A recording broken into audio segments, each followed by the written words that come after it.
Charles Barkley on Inside the NBA yesterday. Do you guys remember this? About 2 weeks ago, I played a video. The Herd with Colin Cowherd also has another, you can call it a co-host or whatever his role is exactly. But on FS1, Jason McIntyre, I played a clip where he said, hey, I think the Inside the NBA crew is hurting the NBA. They're always negative. They're not saying anything positive. And then he went on to say something to the effect of, look at us. We're always positive with our partners. And if I could be completely honest, I didn't understand what his angle was. It's not inside the NBA's job to be positive because they are a partner of the NBA. It's inside the NBA's job to be critical and to give praise when praise is deserved. This is not this isn't a PR. These post games, these pre and post games are not supposed to be a public relations. Hey, let's just say great things about the players in the NBA, even though we don't believe that. I don't have any problem with Inside the NBA being critical. Not at all. Even though they're a partner, even though they're the most popular sports show that exists in any platform. I don't care if it's the NFL, Major League Baseball, NBA. Inside the NBA is the most popular sports show, period. They win award after award. They're phenomenal. They run circles around every other network out there because that's how good they are. I don't have a problem with them being critical. Do I think there's some times where I think they're unfair? Sure, I do think so. So last night, Inside the NBA, it was Charles Barkley. That was basically, I don't know what took him so long, but he was basically kind of addressing it. First off, Jason McIntyre is the name. I'm going to play this for you guys because he 100% does not say Jason McIntyre, which is actually pretty funny. Let me just play this here, and then we'll keep this thing going. I got to be creative here. I got a creative where I could just get the audio. All right, share screen. Let's find this. This was on, I think it was on SI that I'm grabbing it. Here's the account, King Charge, that put it up. Take a quick listen. Was he just talking about folks on TV? He said something about we're the reason people ain't watching this crappy product we got. That's JJ. Yeah, us, like we out there jacking up 100 threes a night. JJ, I don't know Jason Monroe. I don't know who that is, but JJ, you come for the king, you better not miss. Cause I can get you, brother. Cause I got your Lakers games. You can't hide them flaws they got. You just a dead man walking. They got rid of Frank Vogel, who did a good job. They got rid of Darvingham, who did a good job. But you came out there thinking you were going to change things with that same ugly girl you went on a date with. 64-51 was your halftime score. As we get back to the highlights, and Rudy Gobert. No, he came in there thinking, I can make this thing work. Hell, you can. 77, hey, put the makeup on that pig. The Lakers are pig. The Lakers stink, man. Oh, man, okay. Come on, man. Tatum, by the way, had 33. All right. The reason why I wasn't showing the video because it's showing highlights. If I show highlights, then yeah, that's a problem. Okay. I think we got the audio, and I think that's the only thing that I was trying to get right there. Oh, I got some thoughts on this. If you guys got some thoughts, feel free to throw it in the comments as well. A couple things here. How funny is that? I don't know why I think it's so funny. The guy's name is Jason McIntyre. He calls him Jason Monroe. That's such a Charles Barkley move where he doesn't give a rat's ass who the person is. Jason Monroe. Okay. If those are if there are people out there asking, well, what did JJ Redick say? Here's what JJ Redick said. He said, if I'm a casual fan, this was probably about a week and a half ago, 2 weeks ago. He said, if I'm a casual fan and you tell me every time I turn on the television that the product sucks, well, I'm not going to watch the product. I don't know if he was taking a direct shot. I'm assuming that he was talking about them. I'm going to go back to what I said in the past. There are times that I watch Inside the NBA, and there's times where I feel like Charles Barkley, Shaq, Kenny, EJ. It's my favorite show as well. I think, there's a lot of people that feel that way. I will watch them. I mean, people who I know that don't even watch sports watch that show because of those personalities. Are there times where I'm like, yeah, they're going too far? Are there times where I'm like, yeah, that's unfair to that player, or that's unfair to that coach? Sure. But that's not why the NBA is having the issues that they're having. So I'll read the quote again from JJ Redick. If I'm a casual fan, you tell me every time I turn on the TV that the product sucks, well, I'm not going to watch the product. That show's been around for a long time. Inside the NBA has been around for a long time. Did Inside the NBA all of a sudden just start influencing the NBA because it's not good? Guys, I was watching Lakers Blazers last night, and I'm going to give you a good example of this. There were times, and especially without Anthony Davis, it's like, all right, well, what are the Lakers going to do offensively? Screen and roll, kick out, 3. Rebound, take the ball up the floor, 18 seconds left on the shot clock, 3. Miss 3 Blazers, miss 3 Lakers, miss 3 Blazers. Go back and forth. It's too predictable. It's too predictable. There's no creativity to the game. If I watch a football game, there are plays that are going to happen that are just creative. I didn't expect. Wow, that was cool. It's not the tush push every play. It's not a Hail Mary every time. The NBA has issues because there's no creativity and it's gone way, way too much towards analytics. I don't want to watch I don't need to see the league ran by a sheet of paper. I want the flow of the game. I want the feel of the game. There's also other things that the NBA does that really hurts the league. Too much stoppage. Every time it's stopped. Is that goaltending? Is it not goaltending? I got a challenge. He's got a challenge. Okay, the timeout here. This, that. There's no flow to the game. The game is just killed every time. And you know what? Part of that is the NBA. Because now for the replays, it's the Sprite challenge. It's this, it's that. Guys, you're clearly just all this is about is revenue. We understand you can make a lot of money. How's the product on the floor? The problem I had with Charles Barkley yesterday is, well, why are you going at the Lakers and JJ Redick that hard?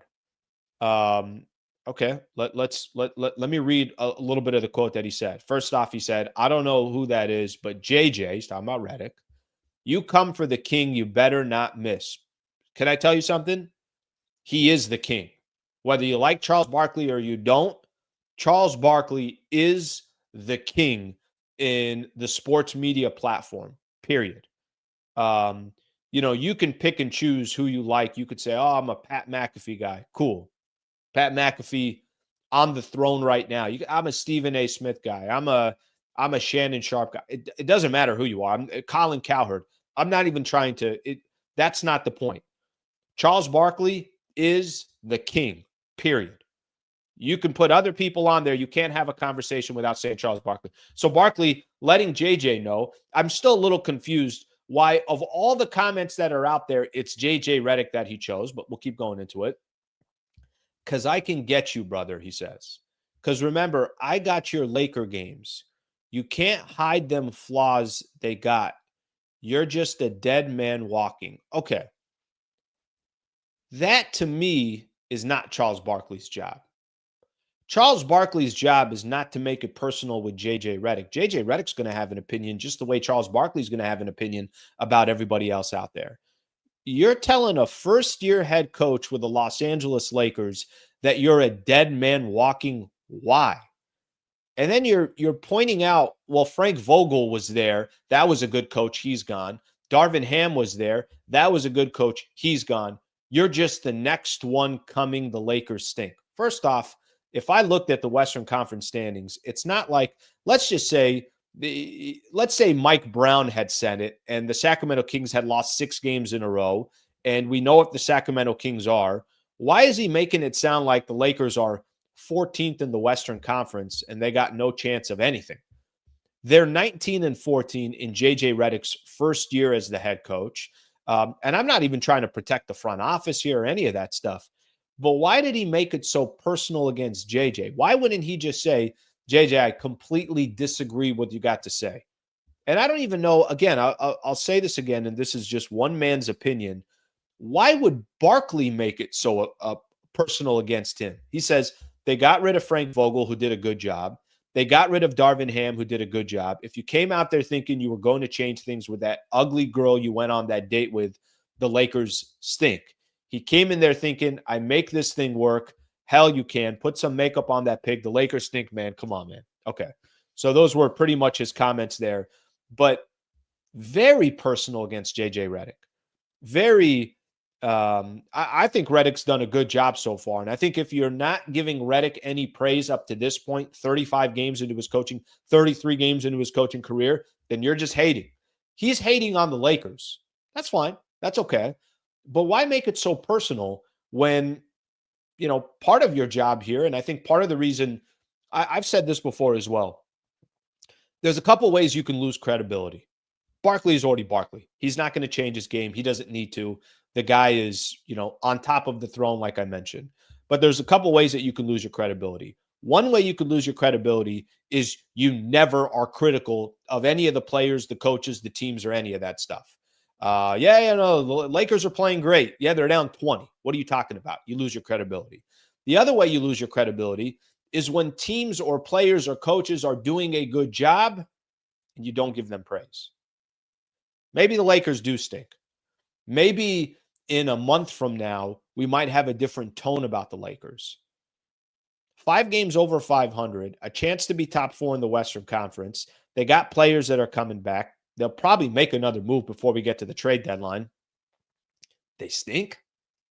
Well, shouldn't you be saying that for teams like the Milwaukee Bucks, the Philadelphia 76ers, the Minnesota Timberwolves, teams that were expected to do a lot better and have taken a step back? I thought Barkley just, I think he got, I don't know the right word here, but I think he got his feelings hurt. I don't know what it is. I just can't understand why he ended up taking it so personal against JJ Redick. So those were the comments that were there. And that's where we are. Okay. Let's take a look here. And let's see some of the comments here. Because JJ has made comments in the past calling older players plumbers and electricians and not respecting the older players. Okay. Maybe that could be part of it. Let's see what he's got here. Redick is doing his thing, and he's got great chemistry with his players. Listen, I go back to this. If the Lakers were 6 games below 500, and it was clearly that, hey, the JJ Redick experiment's not going to work, what are they doing? Redick seems like, yeah, he's probably going to be a coach in the league for a little bit. Redick at least seems like, I know what I'm doing. I have a good idea of what I'm doing. And even if it doesn't work, on a night in, night out basis, I believe in a philosophy that I have, and I can move on from there. All right, let's take a look at a couple more of these. He's been saying the Lakers stink in the championship years, but gasses up Philly. Listen, I get it. There's probably a little bit of a personal thing, and the Lakers are a franchise that always gets the attention. The Lakers are a franchise that, you look at. It's not uncommon for the Lakers to be, one of those squads out there that's always getting the news and the attention. But inside the NBA, is doing that with the Lakers all the time as well. All right, let's see another one here. JJ will be gone in 2 years. No, he won't. I'll tell you why he won't be gone in 2 years. Because there's such a backlash on how quick the Lakers have been getting rid of head coaches. Whatever happens with the Lakers, and Bron is probably done in 2 years, the next iteration of the Lakers will include JJ Redick. Yeah, they don't want to recycle another coach. And the pressure of needing to win at the moment because Bron's on your team will be off. That won't be there anymore either. Barkley is straight Lakers hater. That's a good point. He's a king of clicks and funny takes, not because he's accurate. And it's kind of funny. You almost don't have to be accurate anymore. You just have to have a hot take. Unfortunately, that gets a lot of the attention as well. Let's get a super here. Thank you for the super, brother. Slee, JJ went after former NBA players. That's why they hate him. Disrespected the likes of the logo, Doc J. Well, listen, I'll ask you this. If you could give me some specific points. I wasn't always listening to JJ's podcast. So if there are, but that's my point. My point is that this was personal. This wasn't just about, JJ Redick. There was something personal with JJ. So if I missed some of that, you guys can let me know. But yeah, he definitely tore into him. I never really take Barkley seriously. He loves to hear himself talk. He's entertaining, I'll give you that. He's definitely entertaining. And by the way, this could very, very easily, the Lakers could come back down to earth. They could very well be, the 7 through 10 again and a play-in team and out in the first round. I'm not telling you Lakers are going to go to the Western Conference Finals or represent the West in the NBA. What I'm telling you is so far through the first 33 games of the season, I think it's 33 games. What's the Lakers record right now? So far through the first, they're 19-14 right now. Through this first stretch of the season, almost getting to the halfway point, I'm not looking at the Lakers and saying, hey, JJ Redick's a big problem. I'm not. If somebody else is, then that's all good. But I'm certainly not. All right, let's get one more in here, and then I want to shift gears here to Jimmy Butler. Oh, Jimmy Butler. What the hell's going on in Miami?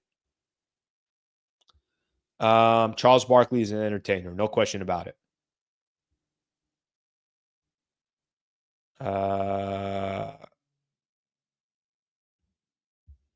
What's this guy here? Chad, I got love for y'all, but till the Barkley thing is over, we got beef in these streets. Yeah, I don't think it's going to be over. I think it's only going to be promoted. Because let me tell you what's going to happen. Probably tonight. I'm assuming. Tonight, after the Lakers take on the Atlanta Hawks, or even in the pregame show, somebody's going to ask a question. Hey, did you hear Charles Barkley's comments? What was your thoughts on Barkley's comments? That's coming. Of course that's coming.